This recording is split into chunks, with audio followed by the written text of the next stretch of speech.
This is Vaijayanti Patil from Turbe MPS. We are going to see the further part of Introduction to Biotechnology. In today's class, we are going to study in detail about nervous tissue and meristematic tissues. First, just recall what we have studied yesterday.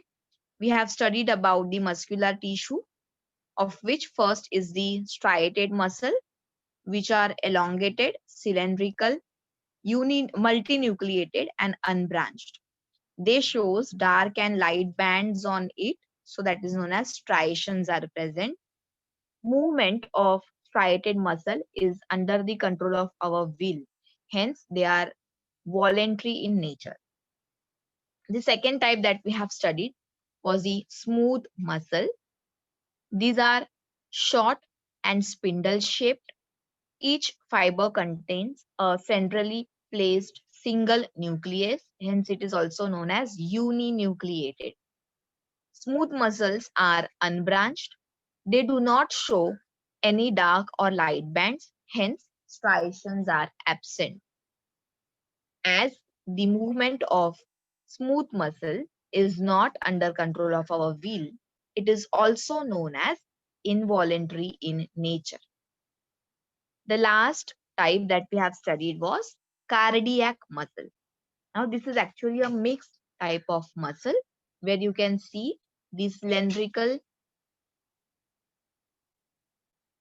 nerve fibers connected with each other with the help of intercalated disc, and it is also, each fiber is uninucleated and it is much branched.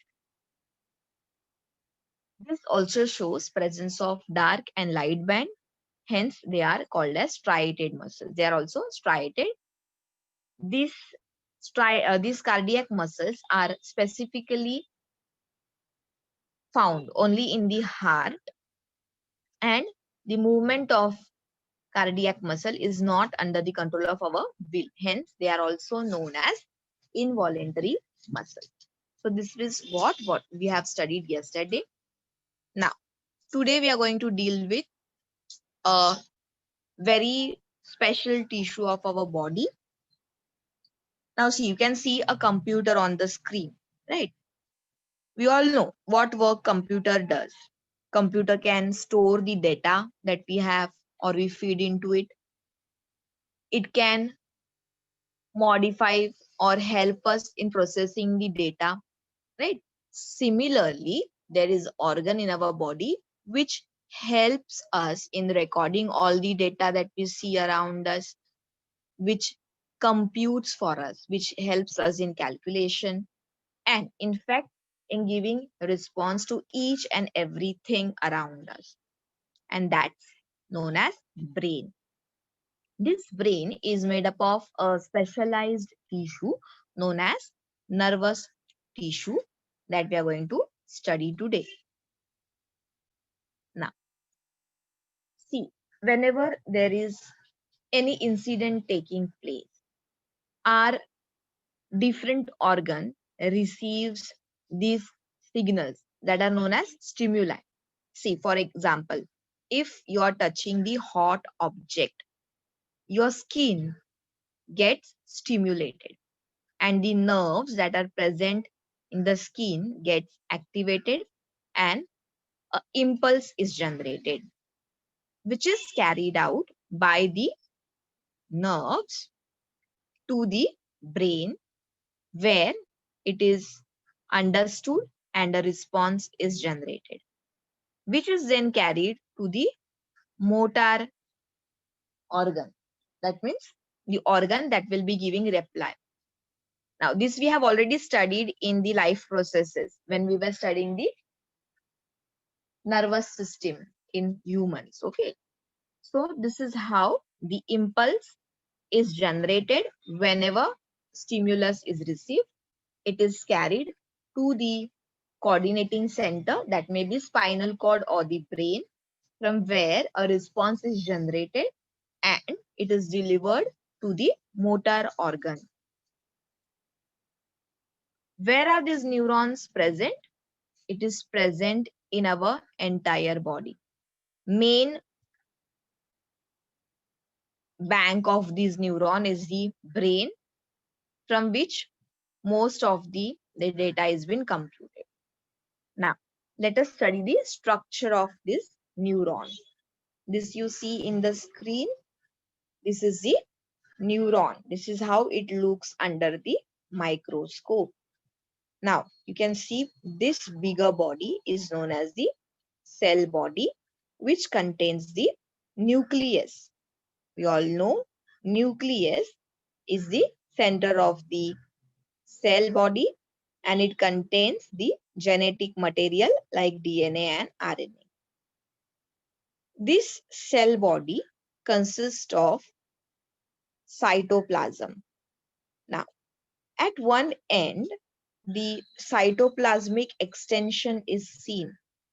This extension that comes out of the cell body, which is also known as cyton, this elongated structure is known as axon. Okay. Whereas these small branches that you see on the cyton, they are known as dendrites. Remember, the main body is the cell body, which contains the nucleus. From the cell body, on the upper side comes out many branches of the neuron that are known as dendrites, whereas one long extension of coming out of the cytoplasm, that is known as axon. This is the structure of nervous tissue. Neurons are also known as building blocks of the nervous system. The way a house is built out of bricks, the nervous tissue is built out of neurons. Okay.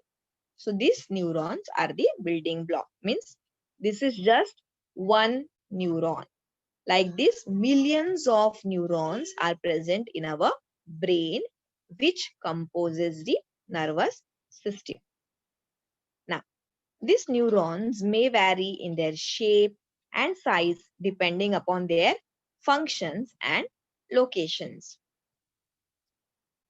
All neurons have three different parts that I have explained you. First is the cell body.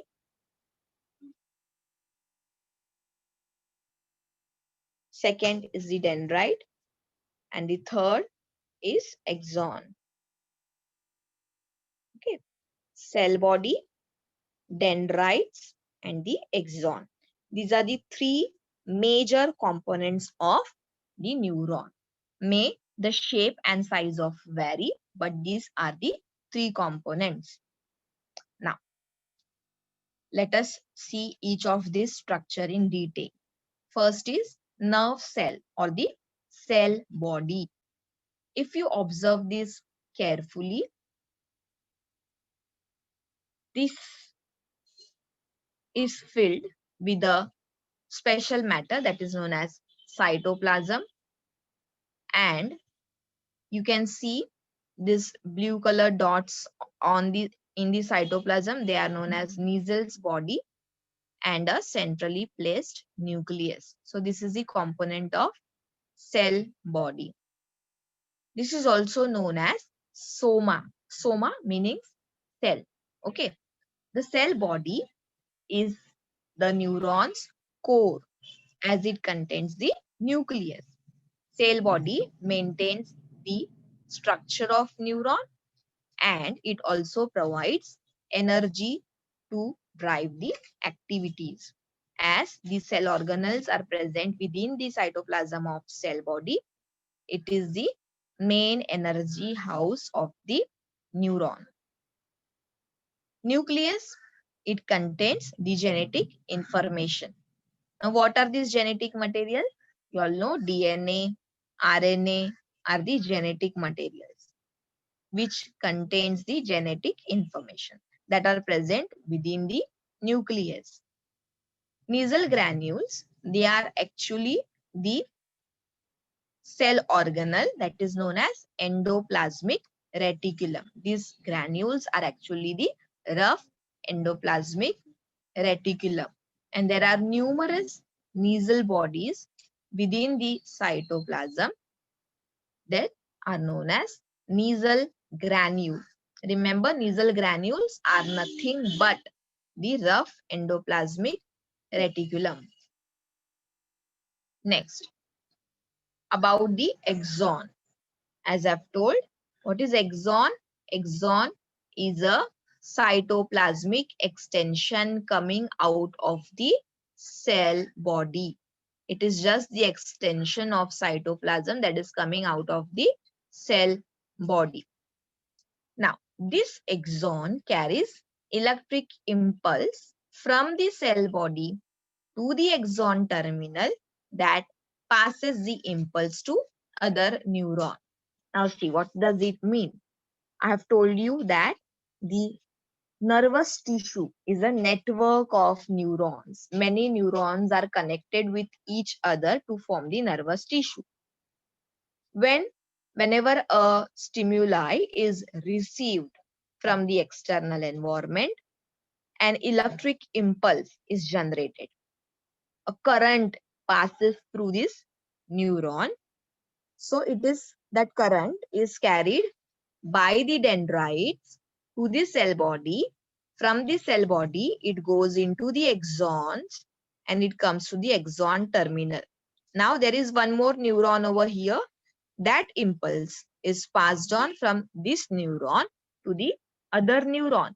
And that is how the impulse is carried on from one part of the body to the brain and from the brain to the other parts of the body. Dendrites. What are dendrites? As I have told you, dendrites are the branches. This branched structure coming out on the upper side of the cell body. What is its function? They are the receiving centers. They receive the electric impulse from the other neurons. Okay. Now next component is myelin sheath. And what is myelin sheath? I'll show you. See, this yellow or the blue structure that you see in this drawing, or this yellow structure that you see in this is known as myelin sheath. Now, what is myelin sheath? It is actually a cover that is found around the axon, around the cytoplasmic extension. A special covering is present that is known as myelin sheath. Now, what is function of myelin sheath? As you see here, there is a gap in the myelin sheath. The impulse that is carried out when the electric impulse is passed on, it jumps from one to the other node. These are known as node, from one node to the other node of the myelin sheath. This makes the transmission of nerve impulse very faster, as you can see over here. Now see, this neuron does not have myelin sheath. You can see the axon is without the myelin sheath. Such neuron is known as non-myelinated sheath, whereas when the specialized cover is present, it is known as myelinated sheath. Now, this you can see the blue color, that is the electric impulse that is passing on. You can see where the myelin sheath is present, the impulse is passing at the faster rate, whereas where the myelin sheath is not present, the impulse is taking some time. Actually, this action takes place within the fraction of seconds. See, many times we give response to the stimuli and we don't even understand what has happened. We realize it afterward. Like if a mosquito is sitting on your body, immediately your hand moves to beat that mosquito, right? So that is a response. If you touch a hot object, immediately you take out your hand, you take off your hand. So that is such a quick response is generated. Why is it possible? It is possible because of the transmission of the electrical impulses at very faster rate, which occurs just within the fraction of second. How are they done? It is because of this myelin sheath. The impulse passes on very quickly from one neuron to the other neuron. So remember this. Now, there are certain facts about this axon. Actually, nerve cells are the longest cells that are present in the body of certain organisms. Here you can see the facts that in human there are neurons or the axons which are actually 1 meter in length, whereas in elephant there are as long as 3 meters of axon, whereas in the whales, the axons, that is the cytoplasmic extensions of around 30 meters length, are also found. So it is the longest cell in the organism, in the body of organism.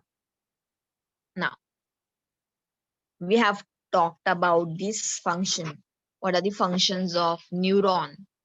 These are very, very specialized cell which can get excited and also conduct this excitation from one part of the body to the other.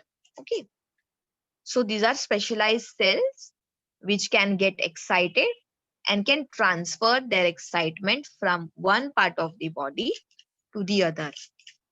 Neurons or the nervous tissue enables to respond to the stimuli. See, if a person is brain dead, what is brain death? If a person is in coma, okay, he is not able to move his body. Why does this happen?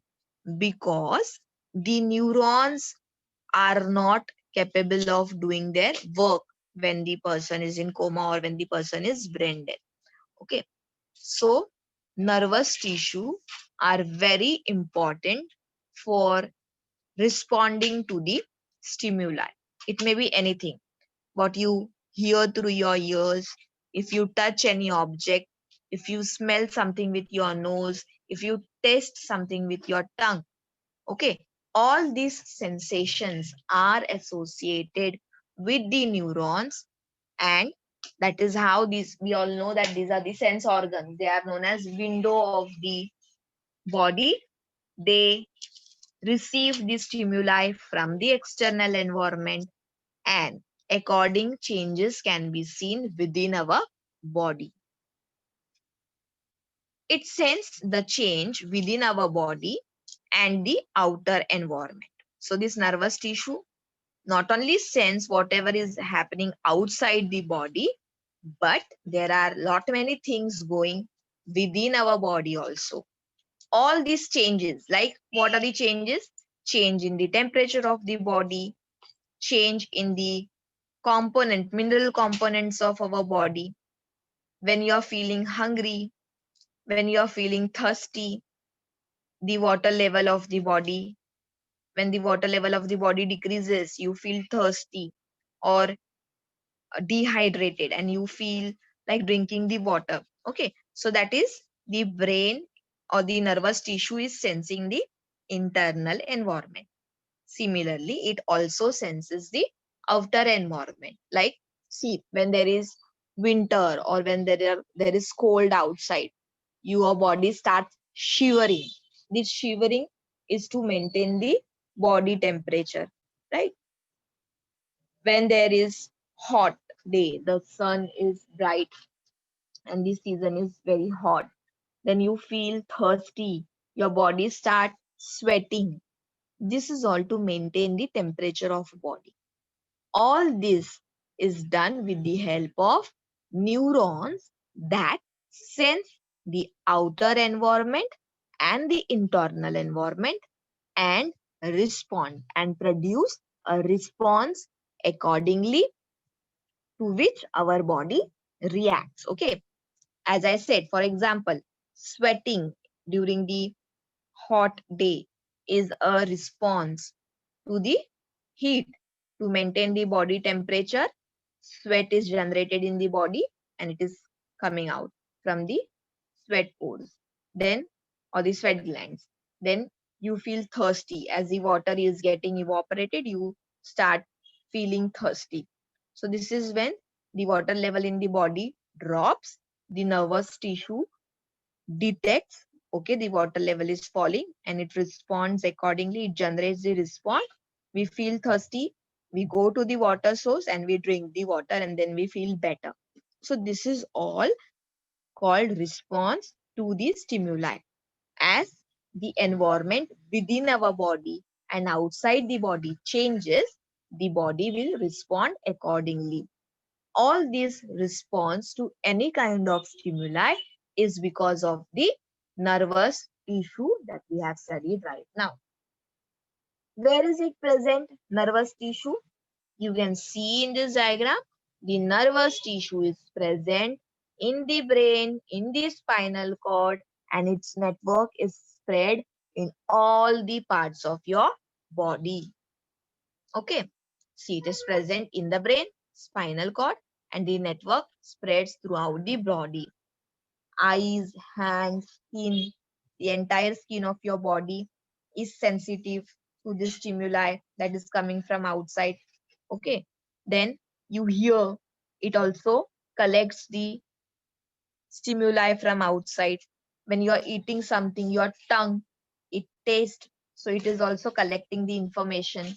Your eyes, whatever you are seeing around yourself, so eyes also have the neurons that carries out the stimuli. Okay. And each and every part of our body also produce the response. What is the response? See, when there is a strong wind blowing, if these soil particles are blowing along with the wind, it goes in our eyes. Immediately our eyes blink, or we take our hand and we rub the eyes. So that is a response to the stimuli. Okay. Whenever you are cutting the onion, the volatile oil that is coming out of that onion, that triggers your tear glands and water comes out. You don't know what is happening, okay, but the response is given. As that chemical is entering and reacting with your eye membrane, the tear is generated in the tear gland and your eye starts watering. When anything enters in your nose, you sneeze, okay. Why? By sneezing, the particle that has entered in your nose will come out.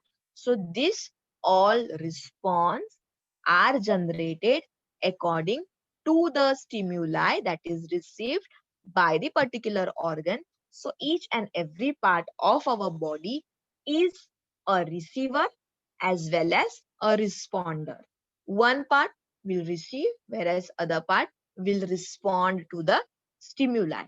All these response to the stimuli occurs due to a specialized tissue that is known as nervous tissue. Remember, these nervous tissues are made up of neurons. In our brain, there are millions of neurons. In our body, there is network of millions of neurons which helps us every day to receive the stimuli and to respond to that stimuli, which is a very important characteristics of living organism, that is responsiveness to stimuli. Hope you all have understood about the nervous tissue. Now we will be moving further to the next part of the chapter, and that is what you can see over here, the plant growth. I hope you are quite excited to know how the plant growth occurs exactly. So let us move into details and know how the plant grows. Let us perform the activity to learn this. First, what we have to take? We have to take 2 jars, fill it with water. Label it as A and B. Now, within 2 or 4 days, these roots that you see over here,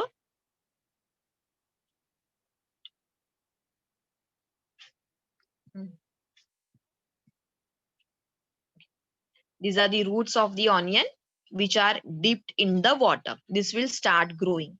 Now, what you have to do is after 4 days, you have to cut the roots of the onion in jar B. Okay. Then again, after cutting, you have to keep the onion back in the jar, like you see in this picture. Okay. Now, see, remember what we have done. First, we have taken 2 jars filled with water, placed 2 onion bulbs, one in each jar. After 4 days, we have taken out the onion from the jar B and cut the root tips of this onion and again placed back in the jar B. Allow it to grow. Now, every day we are supposed to record the growth of these roots. You can see that in jar A, the root keeps on growing longer and longer. Whereas in the jar B, the length of the root does not grow. This is the recordings that you can see. Okay. As the day passes, the length of the roots in jar A keep on growing, whereas there is no effect on the roots after cutting the root tips. There is no growth seen in jar B. Okay. Now, why do you think this must have happened? Why the onion in the roots of the onion in jar A grows and the roots in the onion of jar B does not grow? Now, the answer for this is a specialized tissue. There is a special tissue that is present in the tip of onion roots, which causes the roots to grow.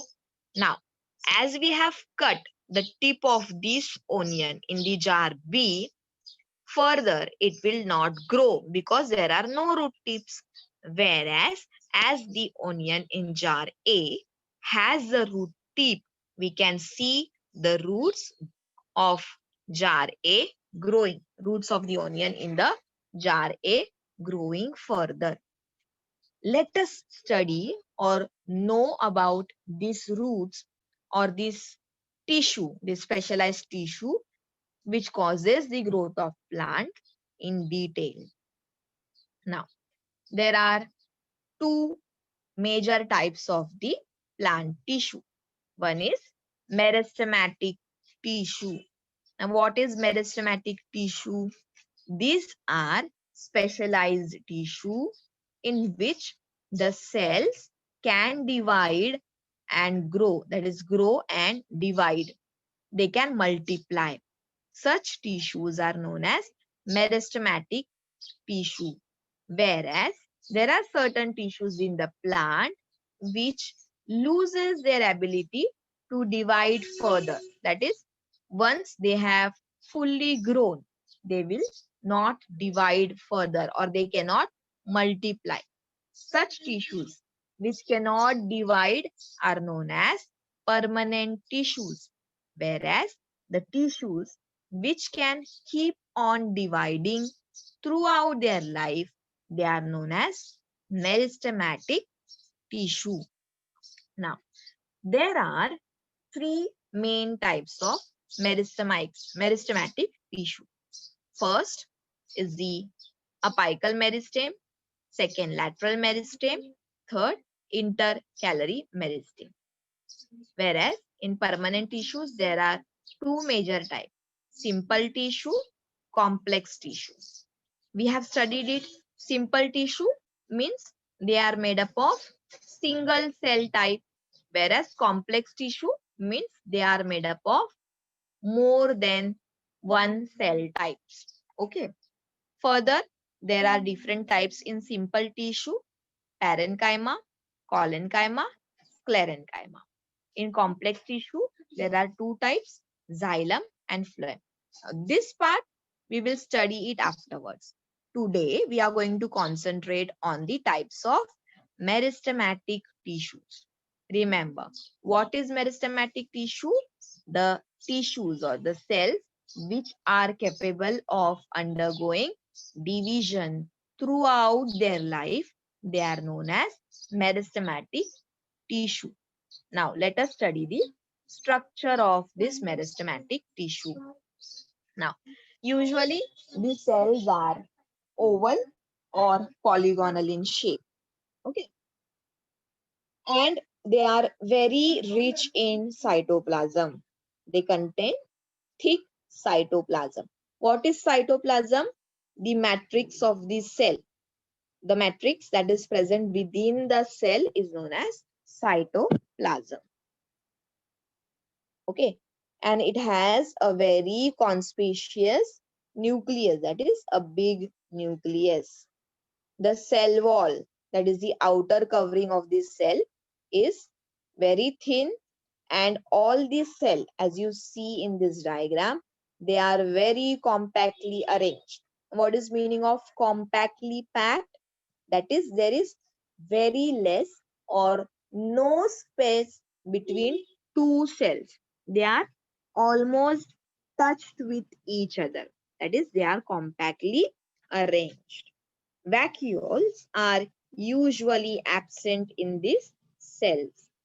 These cells are highly active. Highly active meaning they keep on growing and dividing continuously. Hence, they are known as highly active. Due to this activity of continuous growing and dividing, they cause growth of the plant. So, the main function of meristematic tissue is growth of the plant. Now, as I have told you, meristematic tissues are of three types.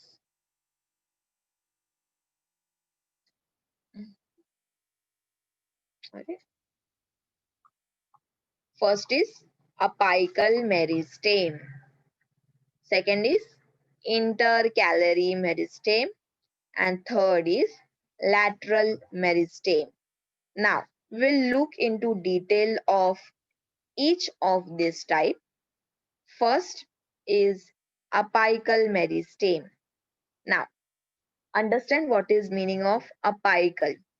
Apex means tip. Tip of any part is known as apical. If it is a stem, if it is a tip of a stem, okay, or it may be the tip of the root, anything that is known as apical.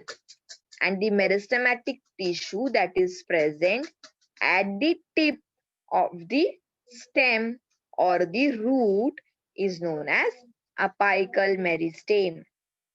That is present at the tip of the root and the tip of the stem is known as apical meristem. See here.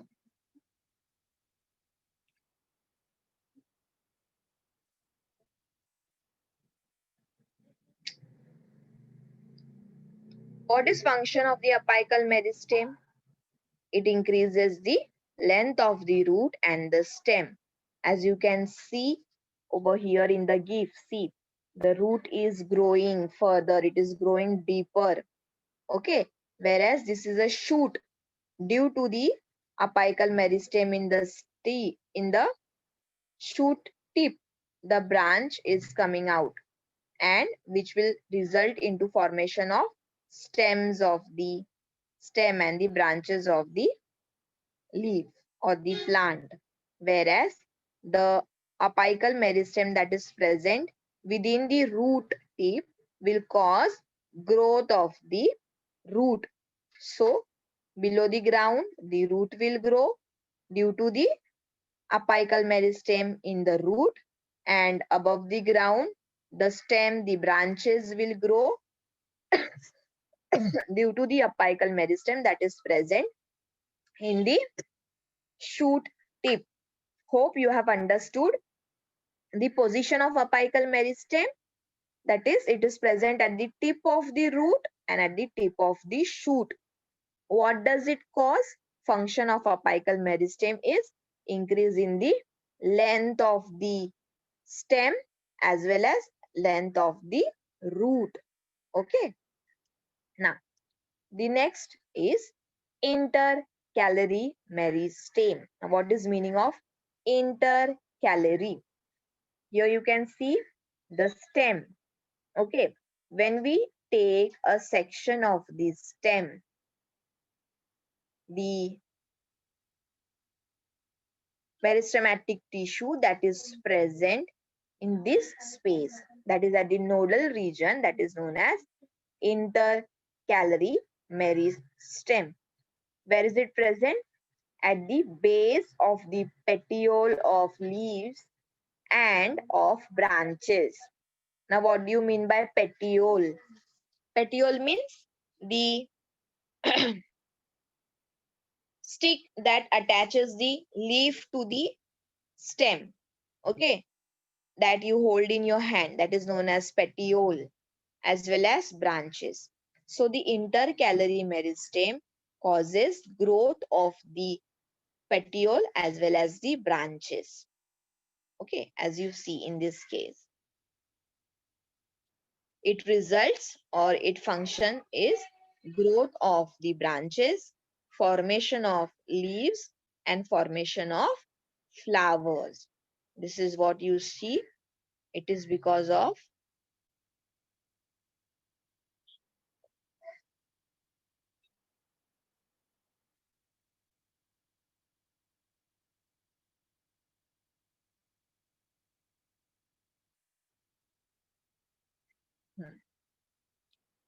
so the flowers, the new leaves, they are formed because of this intercalary meristematic tissue. Now, the third type of meristematic tissue is lateral meristem. Now, what is lateral meristem? This you see that are present within the stem. They are known as lateral meristem. That is present in the length of the stem. That is known as lateral meristem. In the sides of the roots and sides of the stem. The function of this meristem is increase in the girth, that is the thickness or the diameter of the root and stem. See, as the root or the stem goes on growing, the size also increases. This increase in size of stem and root is due to the presence of lateral meristem.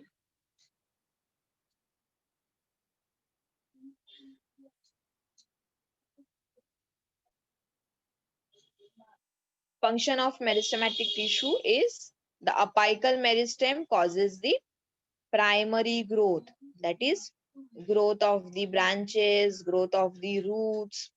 Okay, that is increase in size. Apical meristem causes increase in the length of the stem or the root, whereas lateral meristem results into secondary growth. What is secondary growth? That is increase in the diameter, increase in the diameter of the stem or the root is result of lateral meristem, whereas increase in length of the plant is the result of apical meristem. Okay, now let us recap this. What are meristematic tissue? These are the specialized tissue which keeps on dividing throughout their life. Okay. There are three types of meristematic tissue. First is apical meristem. Apical meristem is present at the tip of the stem or tip of the root. It causes increase in length of the root and stem. The second type is intercalary meristem. Where is it present? It is present at the base of the petiole. See, this is the petiole. Okay. Or the base of the branches. This will lead into formation of leaves, formation of new branches, as well as formation of flowers. Growth of branches, leaves, and flower is caused by intercalary meristem. The third type is lateral meristem. It is present at the sides of root and stem. It causes increase in the girth, that is diameter of the root and stem. Okay, so this was about the meristematic tissue. In our today's class, we have studied about two major tissues. Remember, the first tissue was the nervous tissue, right?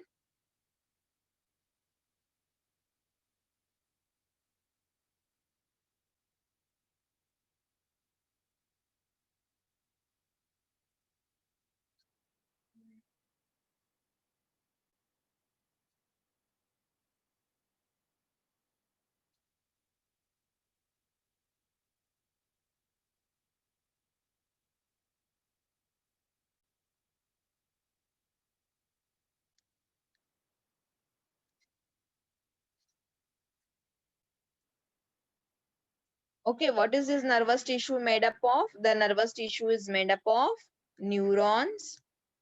These neurons consist of three major parts: the cell body, the axon, and the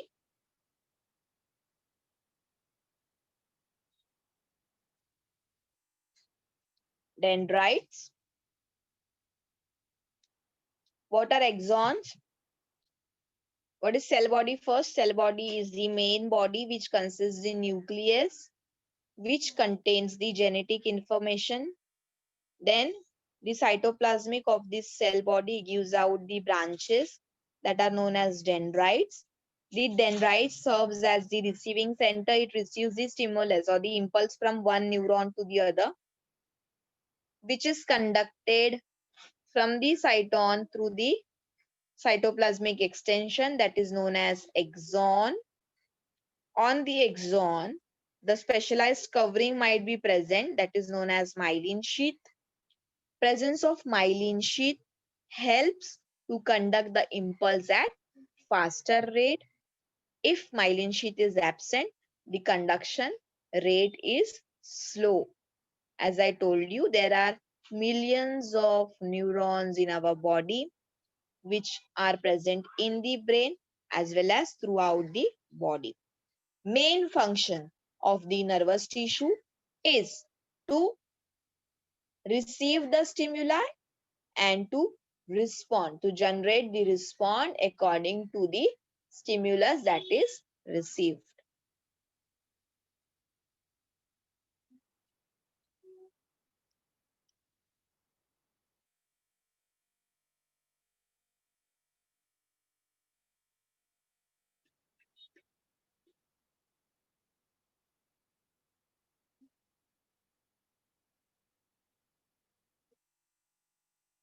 Okay, now let us discuss the assignment. Describe the structure of nervous tissue. Now what you are supposed to write over here? Nervous tissue, it is made up of neuron. Then you have to write about each component of the neuron. That is the cell body which contains the nucleus and the cytoplasm.